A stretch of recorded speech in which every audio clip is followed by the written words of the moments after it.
And we begin with the breaking news in Washington. President Trump announced a coronavirus vaccine will be available for the entire country in April, except New York. He said it moments ago from the Rose Garden. CBS 2's Dick Brennan is here now. And it wasn't quite the famous headline, Ford to New York dropped dead. Not quite. Close. We're not quite sure what the president is up to, but he's up to something. We can tell you that right now. President Trump, we can tell you, seems to be picking a fight with New York Governor Cuomo, who has said in the past he wouldn't trust a vaccine that was approved by Donald Trump. Now, Mr. Trump's comments seem to come with a dose of sarcasm. The president says he won't deliver a vaccine until he has authorization from the governor. As soon as April, the vaccine will be available to the entire general population, with the exception of places like New York State, where, for political reasons, the governor decided to say, and I don't think it's good politically. I think it's very bad from a health standpoint, but he wants to take his time on the vaccine. President Trump saying he wants to wait to hear from Governor Cuomo and get his approval to deliver a vaccine to New York. We won't be delivering it to New York until we have authorization to do so, and that pains me to say that. This is a very successful, amazing vaccine at 90% and more.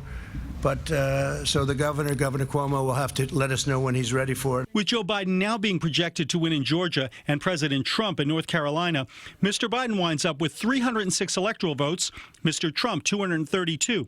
In 2016, Donald Trump defeated Hillary Clinton by the same margin and bragged about the victory. We won in a landslide. That was a landslide. When Donald Trump won, I stayed up until 2:30 in the morning, and I then called Donald Trump to congratulate him. Former President Barack Obama told CBS This Morning anchor Gayle King that Mr. Trump's failure to concede hurts the nation. The notion that any of us who attain an elected office, whether it's dog catcher or president, are servants of the people. It's a temporary job. We're not above the rules. We're not above the law. That's the essence of our democracy. President Trump still is tweeting that the election was rigged, and the General Services Administration still has not acknowledged the Biden victory, blocking a smooth transition. But so far, the inhibition has been relatively minor. But Biden's incoming Chief of Staff, Ron Klain, says the new administration needs to get up to speed on things like vaccination plans now being made by officials in Health and Human Services. The sooner we can get